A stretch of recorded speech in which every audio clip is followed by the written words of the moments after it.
Oi, gente, como vocês estão? Eu decidi hoje vir aqui fazer aquela tag dos 50% com vocês, uma tag que eu nunca fiz antes. Eu acho que no começo do meu Instagram, lá em 2021, eu cheguei a fazer uma tag parecida, só que faz muito tempo e eu nunca fiz essa tag pro YouTube. Eu tenho dois vídeos aqui onde eu ranqueio as leituras do primeiro e do segundo trimestre de 2025. Então vão ter algumas coisas parecidas. A tag eu peguei as perguntas do vídeo do Book Freak, que foi onde eu vi a primeira vez o vídeo, e aí eu fui, né, escolher a tag, pegar as perguntas. Eu acho que as perguntas são gerais para todo mundo, mas eu acabei não vendo mais vídeos sobre para ver se o dele é diferente ou se outras pessoas acrescentaram outras coisas, mas enfim. Antes de começar o vídeo, oi, pra quem não me conhece, eu sou a Lele, eu sou autora do livro A Canção do Lar. Aqui no YouTube e também nas minhas outras redes sociais, o user é LeleBooks1. Eu falo sobre escrita, sobre leitura, sobre literatura e sobre a minha rotina de escrita e também os meus livros. Nunca fiz essa tag antes, eu tentei ser o mais sincera possível, mas algumas perguntas eu realmente não sabia como responder direitinho, mas eu acho que eu fiz um bom trabalho. A primeira pergunta: os três melhores livros que você leu até agora, neste ano. Eu achei que ia ser difícil escolher, mas na verdade não foi tanto. Os três melhores livros que eu li esse ano foi Violeta da Isabel Allende, Babel da R.F. Kuang e Primeiro Eu Tive Que Morrer da Lorena Portelli. Esses foram os três livros que mais me marcaram e não foram só favoritos desse ano, mas são favoritos que eu vou levar pro resto da minha vida.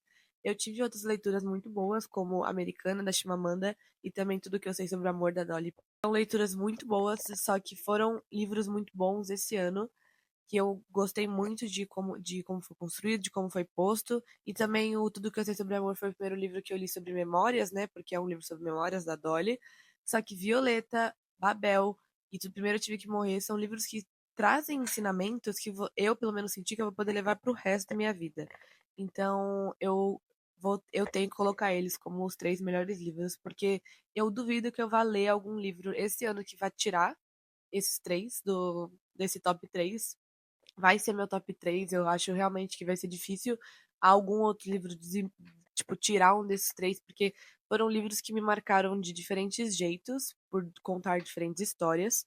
Mas, ao mesmo tempo, eu sinto que são livros que eu vou trazer pro resto da minha vida, que eu vou querer reler pra, tipo, para as minhas próximas fases que eu vier a ter, né? Tipo, vivendo. A segunda pergunta é as melhores continuações que você leu até agora. Eu não li, eu li um livro que foi a continuação de um que eu li ano passado, e foi o livro que eu menos gostei do ano. O resto das minhas leituras foram leituras únicas, ou até eu comecei, né, tipo, uma série nova, como foi a Cidade de Atlas nesse ano. Então, eu tive só um livro que eu li que foi uma continuação de uma duologia do ano passado, e foi o livro que eu menos gostei. Então, por conta disso, né, tipo, eu vou falar com ele daqui a pouco, porque tem uma pergunta, o pior livro que eu li esse ano. Aí eu vou falar sobre ele, mas eu não tive realmente sagas, duologias, enfim, que eu terminei, a não ser esse em específico, mas eu odiei, então. A terceira pergunta é o livro mais aguardado do segundo semestre de 2025. Pra ser bem sincera, eu sou uma pessoa que às vezes tem autores que eu gosto muito que vão publicar novos livros, que já tem data, alguma coisa assim. Só que ultimamente não tem sido muito desse jeito. Tem autores que eu gosto que vão chegar a publicar no final desse semestre, mas eu não conseguia pensar em nenhum livro assim que eu estivesse com muita vontade de ler. O que chegou mais perto, que foi o único que eu pus nessa a resposta dessa pergunta, foi que era a Base da R.F. Kuang, porque todos os livros dela que eu li até então eu gostei muito. E eu acho que é um livro que vai tipo, vir com um hype muito grande. Muita gente que eu conheço, sigo e acompanho vai ler esse livro, vai falar sobre esse livro. E eu acho que ele vai trazer uma história muito interessante, né? Que vai ser sobre dois alunos tentando resgatar um professor do inferno. Tipo, acho que vai ter, tipo, algo muito diferente. Então, eu acho que é o único livro que eu consegui pensar que eu estava com vontade de ler nesse segundo semestre, que vai sair, né, nesse segundo semestre. Se não me engano, ele vai sair em outubro ou novembro, alguma coisa assim. Mas realmente eu acabo não acompanhando muito pra saber quais livros vão vir. Esse foi o único livro que veio na minha cabeça, mas provavelmente tem outros, mas eu não sei. Então, o quarto são os três livros que mais te decepcionaram esse ano. Aí nessa pergunta, tipo assim, vai ter o que a quinta pergunta é os livros que foram só ruins. Então, nesse quarto são livros que você tinha uma expectativa, né, que eu tinha uma expectativa e eu me decepcionei ao ler.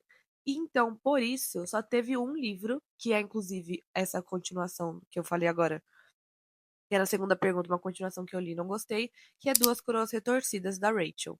Eu li o primeiro livro da duologia ano passado, foi um dos melhores livros de fantasia que eu li ano passado. É muito interessante, a magia é interessante, isso me pegou muito. A romantasia em si eu achei bem passável. Mas esse segundo livro eu tinha expectativas muito, muito altas. Eu tinha plena certeza de que a Rachel ia ser uma nova autora favorita, e não foi. Tipo, não foi mesmo. Eu fiquei com muita raiva lendo esse segundo livro, então eu coloquei ele aqui só como o livro que mais me decepcionou, porque é um livro que eu tinha muitas expectativas. O outro livro, né, que foi ruim, porque também eu tive leituras muito boas esse ano. Então, o outro livro que foi ruim, eu não tinha expectativas, então ele só foi ruim mesmo. Mas expectativas altas foram Duas Coroas Torcidas e assim, caiu horrível, caiu por terra. Foi uma leitura muito ruim, por motivo de que a autora eu senti que ela só quis colocar um romance por ter, porque o do primeiro livro teve assim eu não vou dar spoiler nada, mas teve um ponto que não ia dar mais pra ser trabalhado tanto na história do segundo, e aí eu tava interessada pra saber o que ia acontecer com eles e com a protagonista que é a Elfie. E aí a autora colocou um outro casal que no primeiro livro nem se falaram. E eu, não, eu achei que aquilo foi jogado só pra ter romance. E aquilo me irritou muito. Então a quinta pergunta é agora os três livros que só foram ruins mesmo. E 25 livros até agora. Esse das Duas Cores Torcidas eu achei ruim. E um outro, só que eu tinha expectativas, então ele foi na primeira, na pergunta de antes. Mas o livro que só foi ruim mesmo foi Uma Tempestade de Verão. Eu achei a história, tipo assim, eu fui ler a história com a intenção de ler algo mais leve e um romancinho com açúcar, assim, uma farofinha. Só que mesmo as farofas que eu gosto de ler, eu gosto que sejam trabalhadas os personagens, a história, a narrativa, porque eu sou uma pessoa que eu sou uma autora. Então, para mim é meio complicado separar algumas coisas quando eu sei o tanto de trabalho que eu tenho para pôr elas na minha história, para ver que fica bom.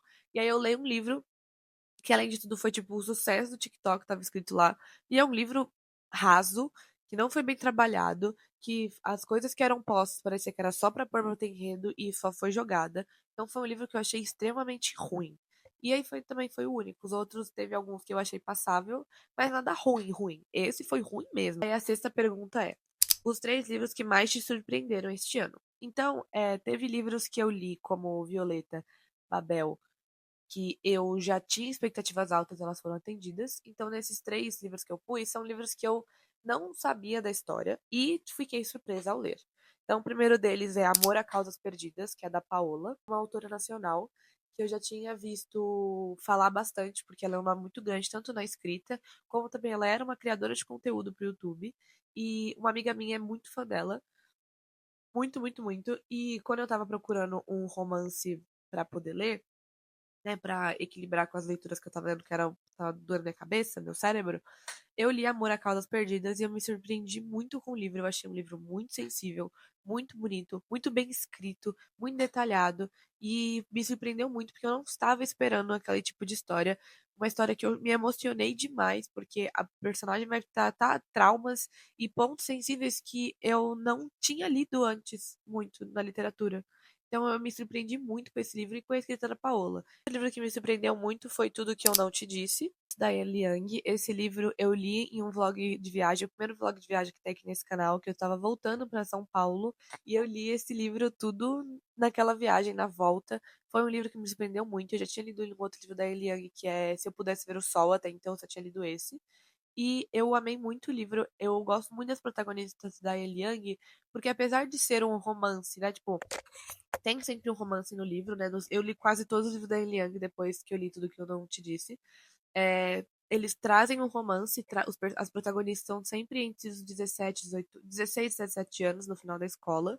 Mas mesmo assim, elas trazem problemas e situações que eu me identifiquei demais, assim, demais mesmo. Que eu li e falei, caralho, a Eliane tem uma câmera escondida na minha casa.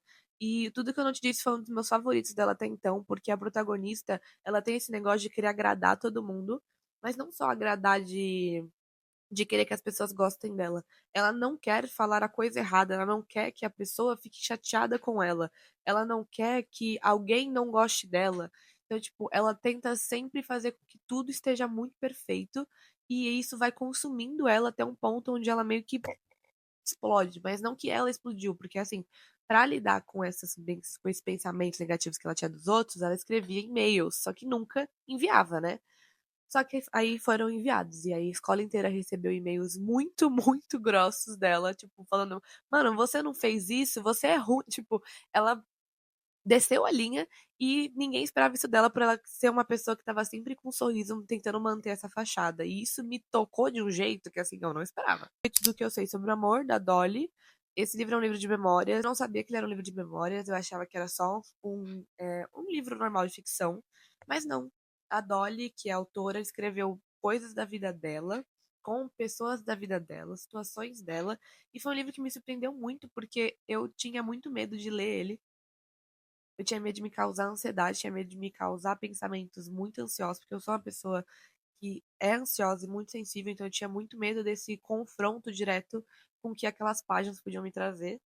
E eu me surpreendi demais com a história. Eu achei o livro muito sensível, muito bem colocado, muito bem bonita a história. E eu achei uma das partes que eu achei que ficou mais legal é o fato de que nos agradecimentos, a Dolly está agradecendo as amigas dela que ela contou histórias no livro. Então, tipo, acho que deixou tudo muito mais real e sensível.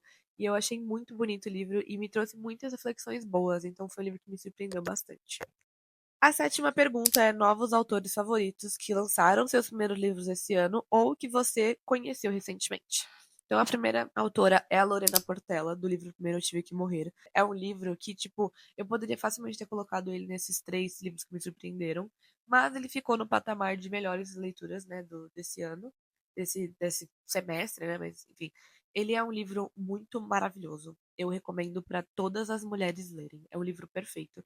Eu amei a escrita da Lorena. Não só a escrita dela, mas a mente dela para ter escrito aquela história e ter desenvolvido o jeito que foi desenvolvido. Juro, eu achei impecável. E eu quero ler um outro livro dela que é da Todavia, que agora eu não vou lembrar o nome, mas é alguma coisa com amor e fome.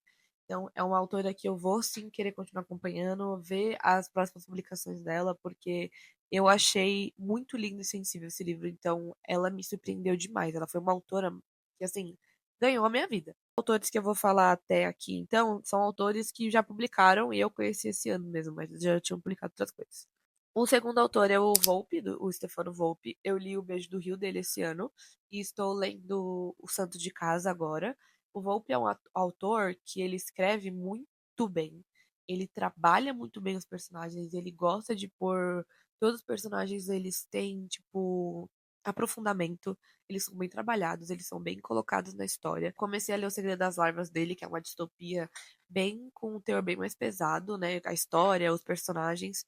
O Beijo do Rio também traz traumas e um suspense bem dolorido.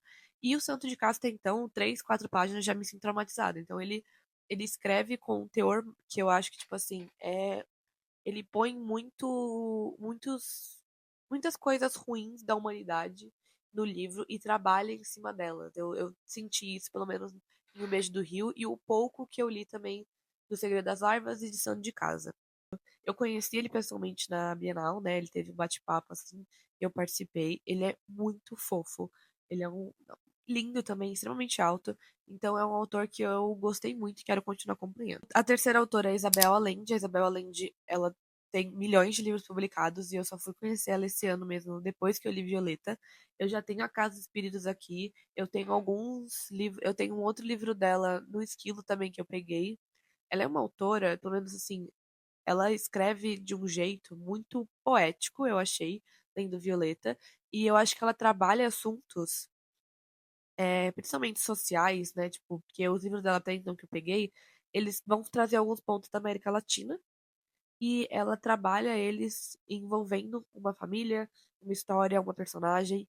E eu achei muito incrível. Violeta foi um livro perfeito, assim, né? Eu até coloquei ele como um dos 3 melhores desse ano. Eu acho muito bonito Violeta, muito sensível, e eu fiquei muito interessada em ler os trabalhos da Isabel Allende. Não sei se vão ser todos os livros dela que vão me agradar, mas eu vou querer sim continuar acompanhando ela, porque eu achei ela uma escritora perfeita. E a última autora que me surpreendeu muito foi a Paola Alexandra, né, do livro Amor a Causas Perdidas, como eu tinha comentado. Eu não conheci, eu não tinha, eu conheci o trabalho da Paola por nome, mas ainda não tinha lido nenhum livro, e eu gostei muito da minha experiência lendo Amor a Causas Perdidas. Quero ler outro livro dela, é, O Roubo em 3 Atos. Não sei se eu vou ler todos os livros dela, eu acho que são voltados para um romance de época e eu não curto romance de época, mas é uma autora que eu não estava esperando gostar tanto e querer conhecer, querer conversar, assim, eu adoro quando a gente tem essa possibilidade com autores nacionais de gostar tanto do trabalho deles, de poder conversar com eles, encontrar com eles nas bienais e falar, sabe? Tipo, a Paula é uma pessoa que eu vejo, tipo, acompanho nas redes sociais, ela parece uma pessoa incrível, então, e também uma grande inspiração, né? Como eu sou uma autora, né, gosto de ver autores que eu gosto, comecei a acompanhar chegando tão longe, então eu achei ela muito fofa. A oitava pergunta é um livro que te fez chorar nesse primeiro semestre. Eu sou uma pessoa muito sensível, eu choro com absolutamente tudo, mas o último livro que eu li que me fez chorar foi Asas Reluzentes, da Alison, que é do mesmo universo da Tinkerbell. Tinkerbell e Peter Pan são tópicos muito sensíveis, porque assim, sabe quando você é criança naquela fase dos 7, 8 anos e você tem uma obsessão de algum filme, alguma série, algum desenho? Eu tive com Peter Pan e com Tinkerbell. Eu tive a um ponto que eu achava plenamente que eu ia voar. E eu me joguei do braço do sofá, porque eu achava que só com pensamentos felizes eu ia voar. E eu bati a cara no chão. Eu lembro muito de Peter Pan. Tiveram vários filmes infantis, né? Tipo, de desenhos e animações que marcaram muito minha vida quando eu era criança. Mas o Tinkerbell e o Peter Pan são filmes que eu lembro de chegar em casa e pedir pra assistir. São filmes que eu assistia fervorosamente, assim, e alimentava a minha imaginação de uma maneira, assim, tipo, rica.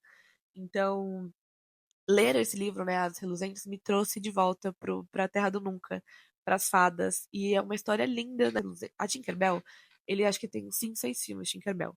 E eu acho que é o quarto filme, se não me engano, que é sobre o Bosque do Inverno. Porque, pra quem não sabe de porcaria nenhuma da Tinkerbell, é assim: Tinkerbell, as fadas são responsáveis pelas trocas das estações. Então, tem fadas só da primavera, do verão, do outono e do inverno. E toda vez que tem uma troca de estação, as fadas se preparam os 3 meses da estação, tipo, sei lá, tá no verão, vai se preparar esses 3 meses do verão para a próxima estação. E aí eles vão pro continente, que é para onde a gente mora, saem da Terra do Nunca para poder então fazer a mudança das estações, fazer os animais saírem da toca, se é do inverno, ou os animais trocarem de pelagem, ou irem para hibernação, enfim, coisas assim. E é um livro é muito lindo isso, e é muito ambientado, é muito bonito. E as fadas que são das estações quentes, que é o verão, primavera e outono, não podem entrar no bosque do inverno, que é das fadas de gelo, né? As fadas da estação fria. Porque o gelo congela as asas dela e elas quebram. E as fadas do inverno não podem entrar em estações quentes porque o calor fazem com as asas delas murcham. Então foi no filme da Tinkerbell é determinada uma lei que não pode fazer essa troca, né? Não pode passar a divisa, porque tem literalmente, tipo, um quadrado para cada fada. E aí, se você passa de um tronquinho para lá tá frio, se você tá no outro lado tá calor. Eu acho isso maravilhoso. E nesse filme, a Tinkerbell descobre que ela tem uma irmã de asa, que elas nasceram do mesmo riso. Ai, lindo, ó, me arrepiei. Por eu ter duas irmãs mais novas, né, por eu ser irmã mais velha, esse filme sempre me trouxe uma reflexão muito bonita de amor de irmãs. E aí o livro, que é As Reluzentes, vai contar a história do porquê foi proibido essa passagem das fadas. E também no filme a gente descobre que a rainha Clarion, que é a rainha das 4 estações de todas as fadas, teve um romance com o Lorde do Inverno. E isso terminou de uma forma triste. E o livro vai contar o que aconteceu. Então, quando termina, eu chorei muito. Muito, muito mesmo. Eu tava na Argentina, no último dia de viagem, na madrugada, chorando horrores e querendo desesperadamente ver o filme da Tinkerbell, né? Porque o livro se passa séculos antes, ou sei lá quanto tempo antes do filme, pra ver o final feliz que tem o filme, né? Porque no livro não tem. Foi por isso que eu chorei muito. Tá quase acabando, faltam mais 2 perguntas. A nona pergunta é um livro que te deixou feliz nesse primeiro semestre. Eu coloquei tudo que eu não te disse, porque foi um livro que eu fiquei muito alegre lendo. Eu achei muito lindo o jeito que foi trabalhado. A protagonista, ela trabalha, tem que lidar com essa questão dela de tentar agradar os outros, quando todo mundo descobre que, na verdade, ela não é uma santa e que muitas pessoas, e que ela reclama de várias pessoas. E isso vai ser muito bem trabalhado no livro. O romance é uma graça, é um dos romances mais fofos que eu li da Ellie Young até então, eu gostei muito. E o protagonista, que é o Julius, ele é um fofo, um querido. E tem um livro que eu ainda não li, que eu não sei se tem em português ainda, tem que dar uma caçada, que é a visão do Julius, que é o protagonista da história, que é o par romântico da história contando. Então eu tô bem ansiosa pra procurar também, porque eu achei uma graça. 10ª pergunta: livros você precisa ou quer muito ler até o final do ano? Então eu fiz uma listinha singela. O primeiro deles é Amanhecer na Colheita, que inclusive eu comprei o e-book no esquenta da Prime Day que teve. Muito ansiosa, vai contar a história do Hamlet, né, dentro dos Jogos Vorazes. Amiga Genial, que é o primeiro da tetralogia napolitana da Helena Ferrante. Santo de Casa do Volpe, que eu já estou lendo. A Impostora, da R.F. Kuang, que por enquanto é o único livro. Assim, no caso, como eu li só o primeiro livro da trilogia da Papoula, faltam uns dois, né? Mas aí é um complicado, ainda não vou mexer nessa parte. Mas eu sou muito ansiosa para ler A Impostora. A Cabeça do Santo, da Socorro Acioli. Eu Não Sou Jessica Chen, que é o último livro lançado da Eliang no Brasil. Todos os outros eu já li, então só falta esse. Mas tem um que é de fantasia, que não tá lançado no Brasil, que ela publicou, que eu tenho que dar uma olhada. Como Arruinar um Casamento, que é um livro que fez tá um sucesso ultimamente, que é sobre essa menina que vai se matar e ela escolhe um hotel muito bonito, só que esse hotel tinha sido reservado para um casamento. E tipo, ela não foi convidada, né? Não tem nada a ver com a noiva. E ela foi a única que conseguiu um quarto nesse hotel, sendo que ele estava reservado para casamento. Muita gente que eu gosto leu e falou que é muito bom, então eu tô bem ansiosa. Tudo é Rio, da Carla Madeira. E Dom Casmurro, que é um clássico que eu li barra não li há uns anos atrás. Então, essa foi a tag dos 50%. Respondam nos comentários quais livros, né? Tipo, quais perguntas vocês querem responder, quais livros eu acho que são muito legal. Essa tag foi a primeira vez que eu fiz ela desse jeito e a primeira vez que eu fiz aqui no YouTube. Eu achei muito interessante poder fuçar nas leituras que eu li até então, dar a minha opinião, falar sobre elas. Enfim, eu achei isso muito legal. Muito obrigada por assistir até aqui. Eu espero que vocês tenham gostado. E no momento eu estou escrevendo um livro, então vai ser para quem gosta de fantasia, né? Porque o meu livro, que é a Canção do Lar, também é um livro de fantasia. Me acompanhe para poder saber das próximas novidades que vem por aí. Então, beijinho. Tchau, tchau.